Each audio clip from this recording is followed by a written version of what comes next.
And it is Hello, live. everyone. Welcome, everybody. Hello. So we're here with, Andrew, you want to say hi to everybody? I'm going to get some tabs open and find all this news we're looking for.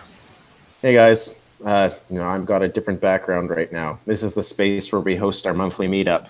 I got stuck downtown.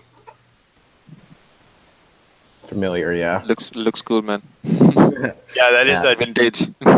We've had that, it's like a kind of blockchain space just in the middle of downtown we've had for like 4 years. And by we, I mean like a large collective of revolving door people. Like some of us have been there the whole time. Drinking Like, at 1 p.m. Yeah, some of us, like Andrew and me, have been there for a very long time, but lots of people come and go, and nothing but good people there. Yeah. And I'm on a new laptop, so I don't have our news list open. Who does? I do, actually, and the first one was for you, is the state of the DappCaps and the pogs we're receiving. Yeah, how's the DappCap project coming? Oh yeah. Oh, he's still manufacturing them, actually. He's been having issues with his manufacturer, and he may get a new one.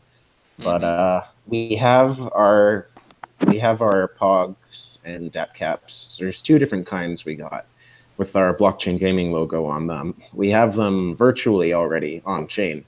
We just don't have them physically in our hands. Awesome. Which is a thing that can happen with physical digital assets. You can have it on chain but not yet possess it, which is our current status. Yeah, it also makes sense a bit, right? Because it's much easier to just get it virtually, like click off a button, in a sense. But they're coming. You have to actually, mint it and actually make it physical. It takes time. Yeah, it's actually funny that 2 different people had the same kind of plan. They're like, pogs on the blockchain.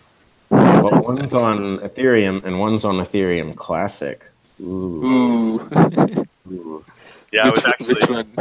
on a side note, went into a bunch of DAO hunting, like drama hunting in the last few days. Like apparently the price fluctuations were not enough to for my drama fix. So I was hunting down DAO drama, and I learned so much crazy stuff. There's so much unresolved drama with that.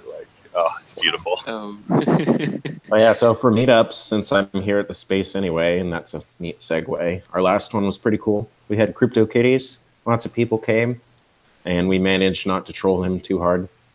Yeah, it was pretty cool. Yes, indeed. Yeah, one thing I gotta say to the trolling thing is, they told me the trolls who came specifically to troll at the end that I asked all the questions that they would have asked, so they didn't need to. Which is if we're hosting, we got to ask what people want to hear, but just because the people there can't give us an answer, at least got to ask it. So it went really well. There was no, there was a couple funny moments, but mostly, there was drama free and a really good attendance. Yeah. Yeah.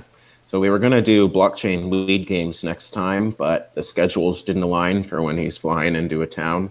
There's actually a lot of blockchain lead games out there. I think we could make a theme of it one month, but the schedules didn't align. So we're doing EnjinCoin for December. He's local anyway. That's actually kind of a big one. Yeah, VTech is this. I think he's the CEO and creator of EnjinCoin, and and they're doing another local one, and they're doing the whole gaming multiverse thing, which we've talked about before. I know I gave those guys a hard time. I think the IJO of the month thing, but they're at least building something, and it's looks like they understand the concept of what should be on and off chain, and as they release more info, and they're good. Yeah. I also heard that Space Pirates. Do you remember the game from? They're on Engine. Yeah.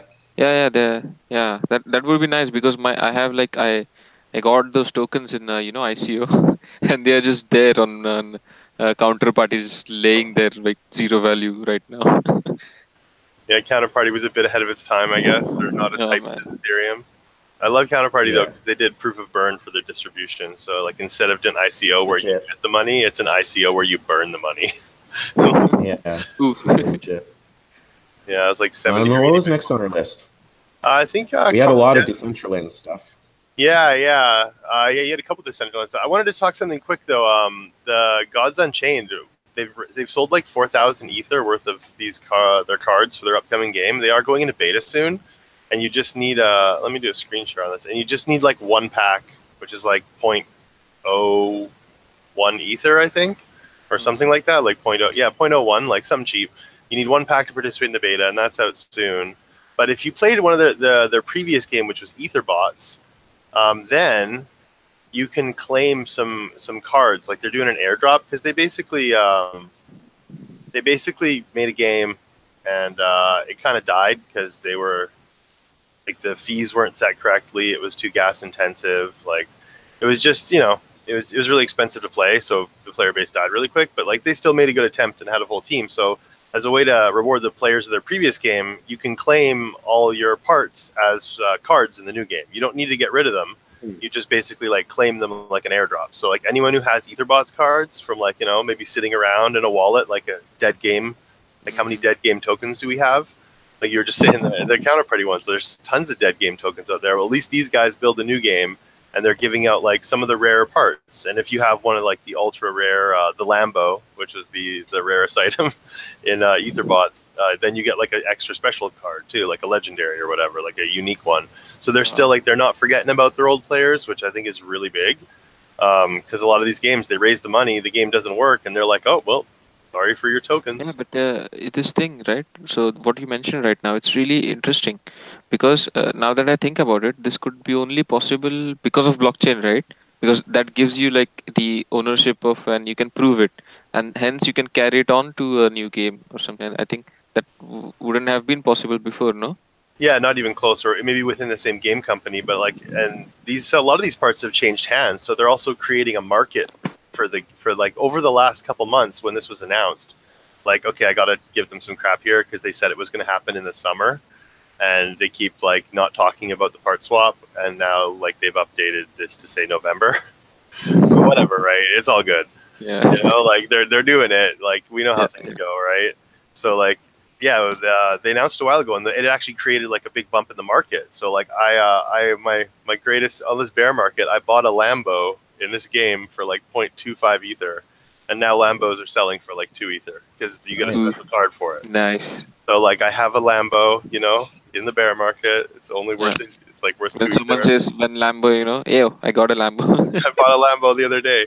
Yeah, one of the bigger players that capitulated and sold all his Etherbot stuff because he realized they weren't going to work on the game anymore. Then it kind of sucked. But yeah, it's good to see them like, and they do say they have plans for Etherbots too, when they get like state channels that can do like fast transactions without eating your gas forever. Right? Yeah, I think with experience, everyone learns and improves, of course. Let's hope that. Yeah. And on experience, Etherbots had a problem with you had to basically fight to gain experience, and you paid gas to do that. Now, other games, I think it's either Ethereum or Axie Infinity, like one of them or both of them, use the system where you fight a bunch of times and then you claim later your experience all at once. And like to me, it's like, hey, that's better for gas, but then you can just bot. So like the gaining experience and not having it be wasteful on chain is like a problem that hasn't been solved yet that I've seen. I see what you mean. Kind of batching it, but then you can just automate. Yeah, I see what you mean. Yeah, if you're not fighting on chain every time, then you can just automate everything. And if you are fighting on chain, you have to pay for it. But it's provable, but it's expensive, like for everybody, and a bit wasteful of chain space, but Yeah, that's one of the greatest limitations of blockchain gaming. Scaling and AI.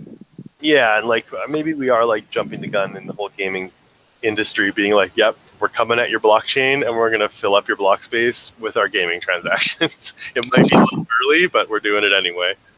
Well, there's just a lot of things to solve at the basic protocol level on top of which we're building before we can do really advanced stuff. Yeah, and until that's solved, I mean, we're going to, it's like, until that's solved, we're just going to keep building anyway and see what happens. Yeah, they'll have to fix it if we break it. Yeah. Well, eventually, with CryptoKitties got bored. People got bored of CryptoKitties because they broke the network too hard. But they came at the right time, too. Mm-hmm. Yeah, and then there was a couple Decentraland things. Yeah, I've been hearing more about them because they were trying to do virtual blockchain worlds as of a year or two ago. Yeah, they've been around a while. They had some drama from their crowd sale process, from an instant sellout and glitches, and that upset their community a bit. But like now, Decentraland's put $5 million fund for people to build games on top of their network.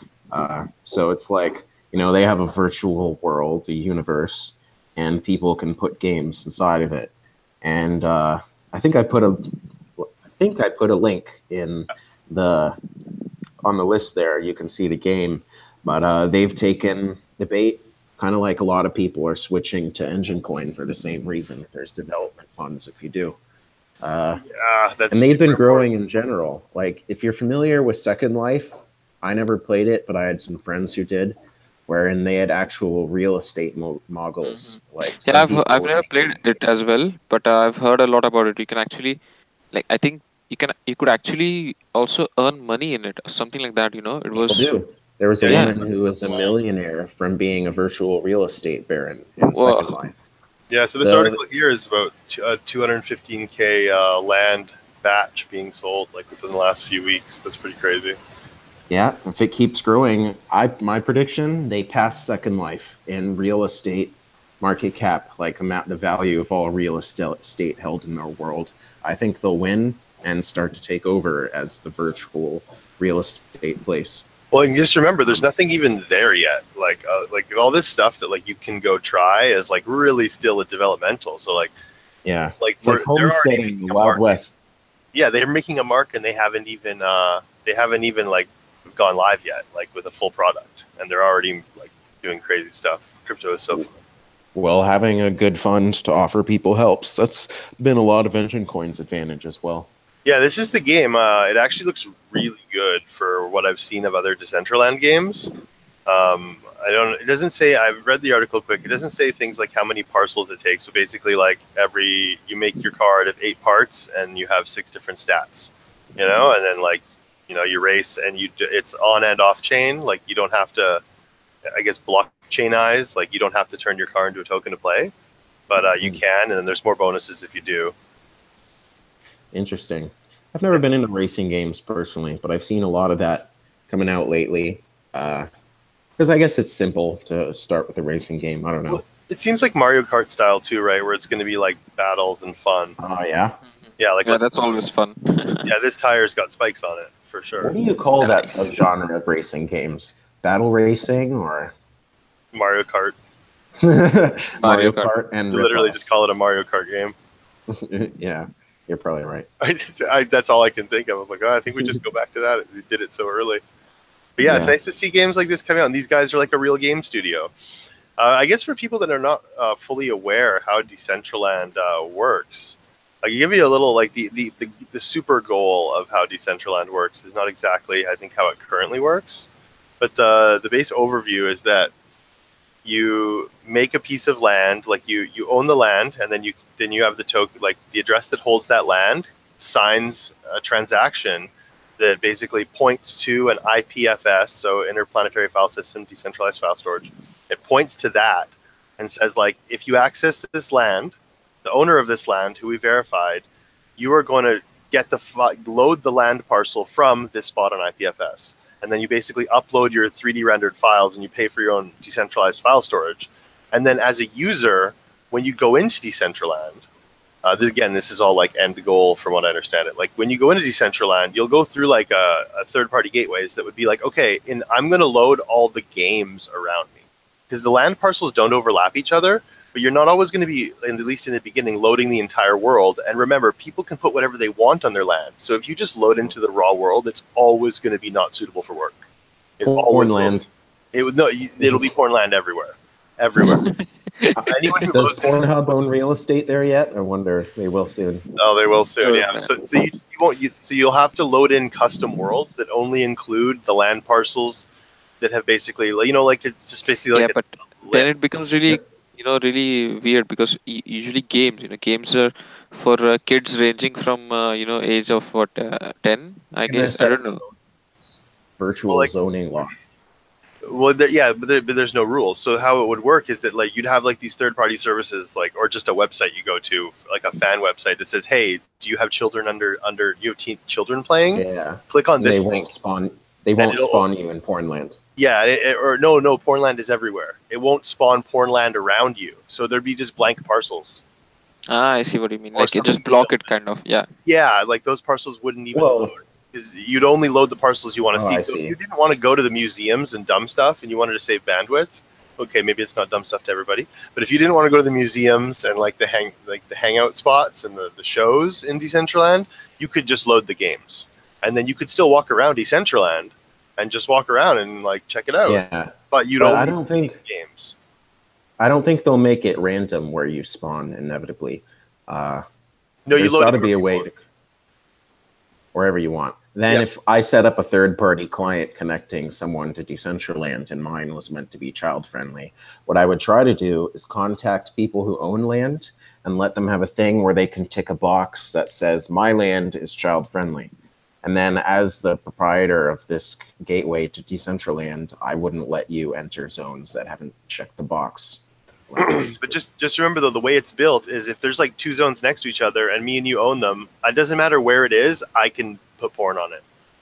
Like it doesn't matter where it is. It could be in Funland in the middle, right? So it's just we could make, you know, like an opaque barrier between our lands, so one in the child safe land can't see across the barrier to your no. land. Okay, you see, this is what's trippy about it. You're still not getting the land is practically random. Like there is zones, but like those are all owned by one person. Like one person has the keys to those zones. So when it comes to like, you can go like basically like a checker boxes of good and bad places that you don't want to see. Yeah, you mean it won't normally be contiguous. Yeah, so not loading, you just, instead of, it won't be like a barrier between it, it just won't even load. It won't even know that anything exists there. Because your client will just be like, don't go to IPFS and get that file back because it's flagged as not suitable for work. So you'd have like 4 parcels wide of a game, and then you could just have like a bunch of blank stuff, like just dead land, like just flat, or something to fill it in, I guess, could be easily made. And then from there, like you could have more stuff after. So you'll be like you'll kind of load the world in like weird chunks, like of 10 by 10 meters. Yeah. But I think some people, you know, this is similar to real estate in the real world, where you'll see sometimes someone tried to build a mall and one little old lady refused to sell her house. So now there's one little teeny house in the center of a mall with a U shape cut into it. We may see things like that emerging, where, because, you know, some people will try to make contiguous land as large as they can because they'll want to do things like what I'm saying, to have a zone that you can roam through without checkered pieces you got to cross. Like, well, that would be. I think the large deal we just mentioned involved a contiguous set of land, but I don't recall actually. But that would have more value. I don't know. Like, I would pay more for that. I'm gonna bring up a map right now of Decentraland. Oh, you have like oh, cool. Yeah, I'm gonna bring up a map. I found one. Where'd it go? Yeah, the map is actually pretty cool. Guys, we should buy like 1 pixel of land in the middle of someone's shit just to be dicks and like squat it. No, you had to do that in the crowd sales. Here is Decentraland. Oh, I can hit this button. Yeah, so here's Decentraland. Gosh. Ooh, the red light district. Yeah, so people, these districts were basically people pooled together their money and bought them as a group during the land creation event. Whoa. Yeah. And the land creation event, I wasn't paying attention to, but apparently it was a little bit weird and random. And like that's why you have these weird things like over here. This thing just goes, this road to nowhere. That's why these are all wacko. Basically, these like in between these circles is 4 pieces of land. So that's how big it is. And I already know that from looking before. So certain ones are huge, certain ones are small, and they all have like plans. Like a lot of these groups, the Ethereum Project, the Vegas City, these have looks fun. Vegas City and red light district right next. Oh, red light, yeah. So these guys already have websites and they already have like plans, and they're like, we're building like what they want to make like Ready Player One, right? Like half these teams just want to make Ready Player One on the blockchain, which I'm all for. Yeah, well, there was a big hype in Decentraland stuff a couple months ago when I started getting into it, literally because I watched Ready Player One, no friggin' lie. I was like, you know what, that Decentraland thing is cool. Yeah, so... we need our own land now. Yeah, so I looked into it, and like a lot of the people are doing stuff like that. There was a big craze of scavenger hunt ideas. Like everyone's like, oh, you can make scavenger hunts where like you can go to someone else's land and be like, hey, can you put this little function in little object in the corner and don't tell anyone? Like, and you can just go to someone and do that, and like, wow, that's opens up so many possibilities. Wow. Yeah, so some of the games being designed are meant to be multi-parcel, like not even under the same owner. Like they're meant to be like scavenger hunts and like quests and stuff. Like you could have it. One of the examples that was given is like you could like, you know, find the clue, and like an ogre comes out in like the middle of the street and you got to fight him, and then he drops something and gives you the next clue. And that was one of the examples I think one of the devs gave in somewhere along in a blog I read. Wow, pretty cool stuff. Yeah, I'm always happy to nerd out about Decentraland. Yeah, and then as a last thing before we go, other games, already existing blockchain ones like Ethereum is like where you battle your fake Pokemon, is making a Decentraland version where you just battle your fake Pokemon in like not a Pokemon stadium, but it is. That's pretty cool. What else do we have? Did we talk? Oh, we still got to talk about. There's a blockchain console game coming out. Yeah, this is our last one, and I found a good article for it too. It's called Plague Hunters. So like basically, there's a real PlayStation 4 game with Ethereum assets coming out. What have you seen about this? Cool. I just saw. I didn't read too much detail. I just saw the headline. I didn't have time to read about it before this episode because I've been running around the city. But it looks like they've managed to navigate through Sony's terms of service and get blockchain assets, which probably means they definitely weren't allowed to put their token on PlayStation. So they probably have some complex token economics going on to be compliant with the terms of service Sony has. But the idea, your assets in the game are on chain. Yeah, it says right there, right? The game which will be free to play and feature a marketplace for P2P transactions. So I guess the marketplace is off, just like how I think how Beyond the Void does, because basically there is nothing going on in the game, and that is why they are on Steam.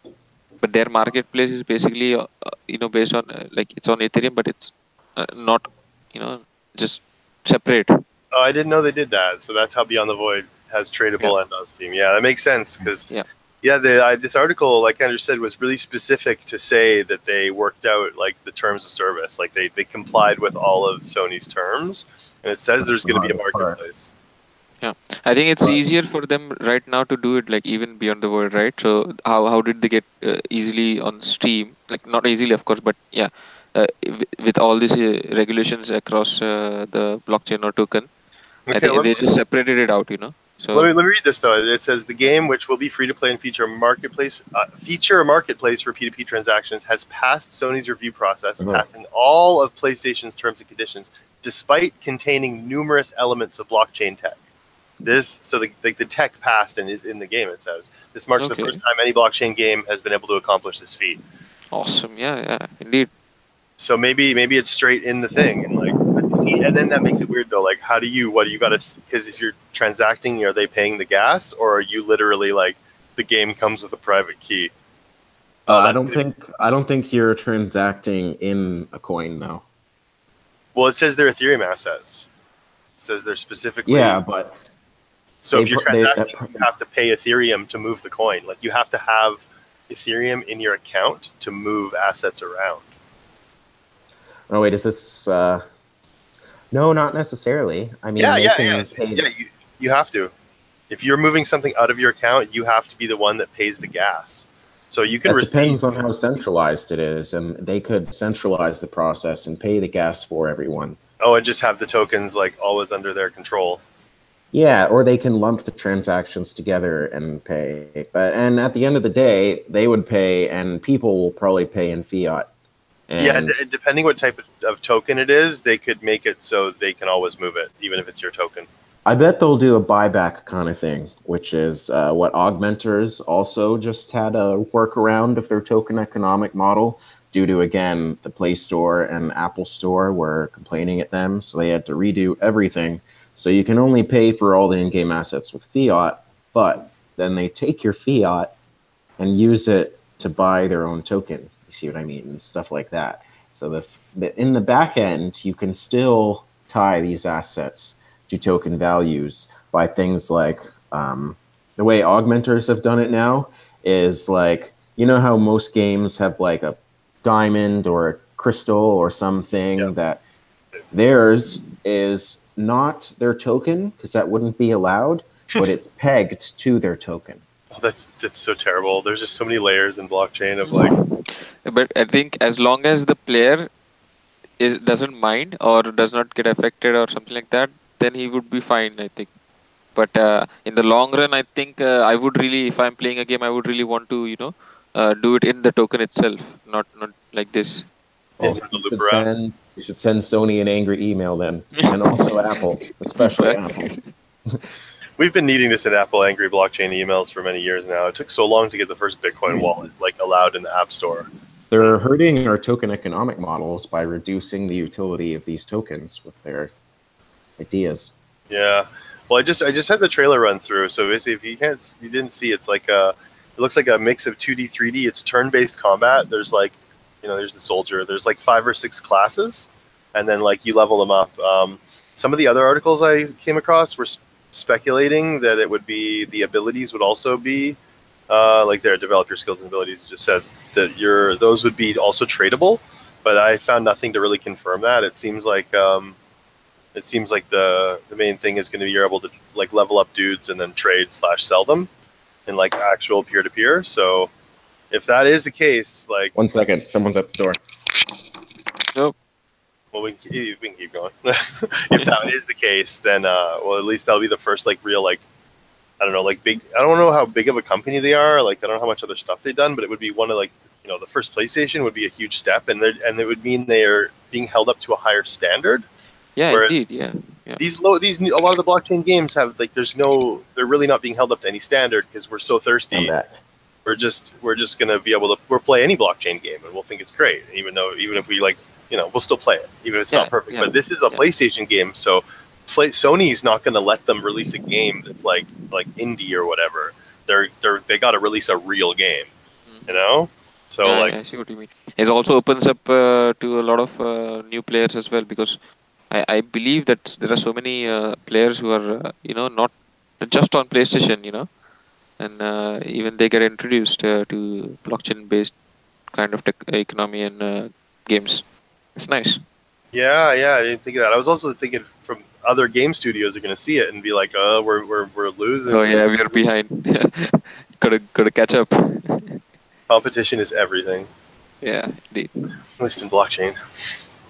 Oh, what else do we have on our list? I think we're almost coming through there.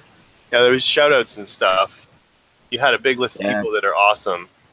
People keep posting contests in our social media channels. One was CryptoFights, I think. I don't know. I listed them all there. Yeah, I got it. Shout-outs and projects on our social channels. We got CryptoFights. They're doing a giveaway.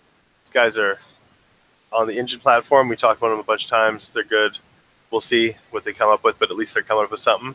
Gaming Multiverse. CryptoMiningWar is doing a contest too. I'm not sure CryptoMiningWar if I've played that one. I feel like I bought the IJO for Crypto Miner World, and it's too many to count, dude. I'm pretty sure I have some gems that will later dig for me, and they will dig up treasure. Nice. And I think it's Crypto Mining World, or Miner World. So, shout out to Mining War. Lil Bub joins CryptoKitties. Lil Bub. Oh, yeah, that was interesting. I don't know what Lil Bub is, but apparently lots of other people know what Lil Bub is. It's a cat of some kind, and now it's also a CryptoKitty. Oh well, shout out to Lil Bub. Yeah, Lil Bub. Good job, bro. Is it like a Doge? Like how? It's a cat Doge. Perhaps. Yeah, and actually on the Doge topic, J. Ross Nikolai. I think that's how you say his name. He's one of the Dogecoin developers. He's joining CryptoKitties, so he's moving to Vancouver. Oh, we're gonna make him join our community. From dog to a cat. Okay. I know, right? That's a transition. Is it a trade? Is he betraying Dogecoin? No, he's awesome.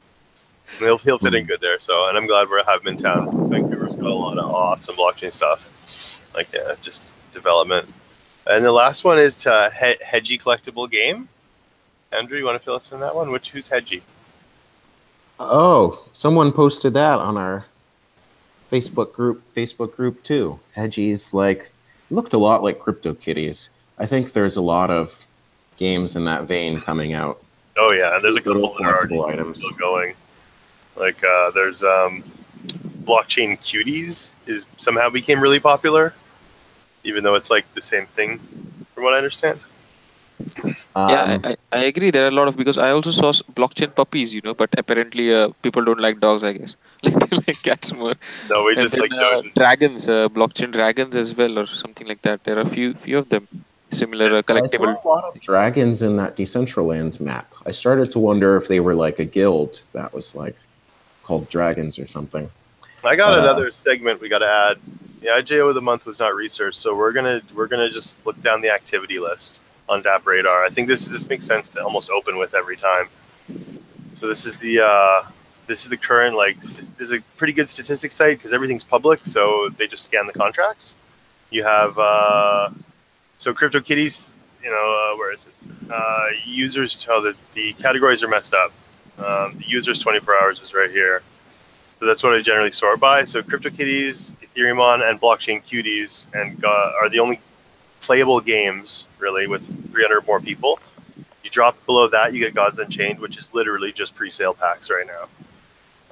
Axie Infinity has been peaking lately. It dropped below. It was above 500, I think, which is really big for a little while. Like it got hype, but it's dying down. 0x Universe, I stopped playing, but it got really popular after I stopped. They added Planet Rentals. See, like Go Pony has 157 people, and I've never heard of it. Chibi Fighters has been around a long time. I think it's just like another, Ethereum, CryptoKitties. You make a team, you fight them, or you might fight in singles, and then CryptoMiningWar. This is a game, right? Which? This is Ethereum games only. Yeah, this is the Ethereum game. So you can see, by the time you get to the 10th, there's by the time you get to the 7th, there's under 100 daily users. And by the time you get out of the top 3, there's only 3 games above 300 right now. Yeah. Is there a site where it compares other games as well? Because I think there are. This one has EOS on it as well, and Tron now. I haven't been here for Counterparty? Tron. No, there's none of them do Counterparty. Weird. These are the ones that basically the word DApp became too popular. So EOS Nights. This is interesting to me, actually. Yeah, Token Planets. EOS Nights is the only one anyone plays. It's pretty passive. You just click a few buttons every X period of time, and then the longer you play, the longer your dude lasts. But you got to kind of pay EOS here and there to level up. And the statistics look crazy on EOS games because there's you just keep clicking. It's you can do every action on chain. Right. Every action. So you're not centralized. Yeah, well, it's a quote. I'll quote. It's as decentralized as it needs to be. Okay, sure. Of course. Yeah, that's a quote from someone else. Actually, I think it's Dan Larimer, the guy who invented it. So, and the idea is if ETH is going to proof of stake anyway, which they say they are, and no one's changed that, then you're going to end up with a few major staking pools with all the money controlling everything anyway. And if even in proof of work, you don't have 21 different people, you only have 10 mining pools. So his logic is that skip all that. We already know we're going to get centralized down to 10 people or less that can control the network. So we might as well just pick 21. That's literally the logic. And I don't think it's correct because but I think I understand the logic. Yeah. Mm. And then let's see what's Tron games. Is there Tron games? There's Last Trip and Snatch 3D. Huh. Snatch 3D, I guarantee this is a FOMO Users clone. 2. Yeah. Users volume 7 days, but yeah, this is a guarantee of FOMO clone. Mm. They all say 3D. Yeah, I like looking at the Dapp Radars. There's a few sites that do this. Dapp Radar seems to be my go-to just because it was around first. But Dapp Volume is another one. And if you're looking for hidden gambling game gems, your best bet is to go to all the Dapp sites every day and look for new games. because most of them get listed on one before the others, and you got to get in on day one if you're going to make money on a Ponzi. That's how they work. Yeah. Literally how they work. Well, last note: if any of you are web devs out there, our team is growing. Blockchain Gaming is growing. So are we. We need more people on board. We also got not pertinent to the crowd, just to Alex. We got to find something for Kiernan to do. He lost his job, that wallet company, or real ATM company. You know why? Ethics. Because his boss said they were going to add Bitcoin Cash to their Yeah. ATMs. Ethics. So, That's why he doesn't have a job. So he just quit. Yeah, that is. I like it, man. I like. I couldn't believe that either. I'm well because I work in exchange now. Respect. So because of the Bitcoin Cash drama, over on the way out. yeah, I'm probably going to be able to hopefully have a say in keeping Bitcoin Cash off the exchange I'm working at, just because of all the extra drama. And obviously, I was against it from the beginning. Like, we shouldn't add this, not because I personally don't want it. Hey, but I think we can. There is this another thing I mentioned, right? Aced coin. Oh, yeah. Let me grab those. Yeah, what's that? Yeah. I had to close down my browser and reopen everything. Where did you share those? What channel did you DM them? Yeah, I just shared it with the admission. On our list. Oh, there it is. Yeah. I'm just gonna let me open up all these. Yeah, this has been around a little longer than I thought. Chain? Yeah, Raining Chain. It's been around longer than I thought it would have been, based on the fact that I've never heard of it. So I was kind of surprised when I saw like some of these things going back a little bit. Okay, I got the screenshots up. Let me get a share going. Yeah. So this is called Raining Chain, and you've already been playing it? Yeah, basically they released it. At least they announced it recently, and on the Aced coin, right? So basically, it is like an HTML5 MMORPG, and it's totally HTML5 browser based. Seems pretty cool, So this is like the testing phase right now. It's not released in public, but I was able to get in to test some games, help with some bugs. Yeah, there were like a lot of bugs, but yeah, they really fixed it really fast. And yeah, if you go through those screenshots, for example, the second one, I just wrote blockchaingaming.com. Represent. How'd that get there? That's my character, which I modified. You can modify your characters, and for example, in the right side there is this inventory. You have levels. This is like a small town, right? And you can just talk to these guys. Yeah. Yeah, it's an MMO. Cool. Yeah, it'd be cool to have browser games on our site. Just any game like this. Yeah, how many there are in the blockchain world. Yeah, I was thinking of something. We can discuss it later, though. But let's see. Would be nice. I like the sound of that. I used to play browser games in school all the time. Yeah. And then so equipment stuff like so where does blockchain stuff come into? Yeah, so basically for now, what they said was right for blockchain part. Just a second, I think So, like purchasing skins and customizations. There will be three things you can use, Aced coin for. That is purchasing skins and customizations. Farming creeps will earn some Aced per creep kill. It will be changed or something like that. And then you have PvP, right? So if you die, you lose 100 coins, for example. And then you can rake 5% on PvP kill. You will be able to win Aced upon killing someone in PvP. So there are these multiple things. And also, they don't want to make it, how do you say, pay to win. That is something they are trying. So I'm not sure how exactly, or perhaps they don't allow transactions in and out, and it's just I'm not sure. Well, I think that just means you can't just if you have more money, you can just buy better items. Yeah, I think it's exactly. I think a lot of that's a problem with a lot of blockchain games. Like even going back to etherbots, like there was a rarer version of every item. So there was a regular shadow and gold was just better. So if you had gold parts, you could just beat anyone without them. Like So they want to avoid this in this one. And then there are contribution points, right? So you can create maps, you can create your own quest, right? They also help with the coding part. You can create sprites and arts, and then you get contribution points. You can change, for example, if you go to the next screenshot, you can change how the color of your text, the character, and how your particles look. So for now, they gave us like for testing, they gave us few contribution points to just mess around. So I just made my character. But as they release the game, they're gonna reset all the levels and everything, and I think it should be nice. It's really smooth actually. I played it, right. It feels really smooth and with the abilities and everything. Well, that's cool. Something that's interesting to me is this thing here. Sorry, create maps to get CP. Is that something that's beta only, or is there always going to be like user? No, I think it's always going to be with this. So you can earn contribution points because like you're contributing to the game. So yeah. Neato. Yeah, it specifies cosmetic rewards, which I guess means they don't help you kill people. No, I like that though. That if it's like a player-built environments, generally, like why some games like became so much. I just try to scroll down. Why some games like give staying power. Like it really brings staying power when your game like has like passionate people can just build a little part that they think would be cool.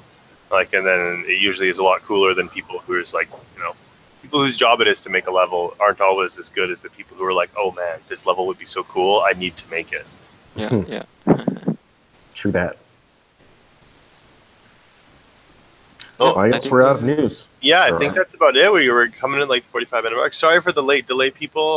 YouTube is terrible, and we're gonna start sending things up more.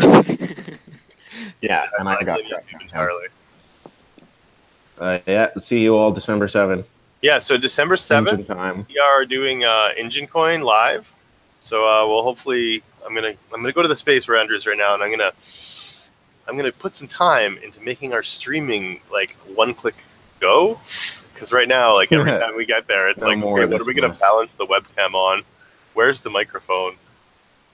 Oh. All right, cool. Technology. I'll catch you guys later. We'll see you guys on November 7th, and good episode, guys. And thanks for tuning in, everybody. See you next time. Peace out, everyone.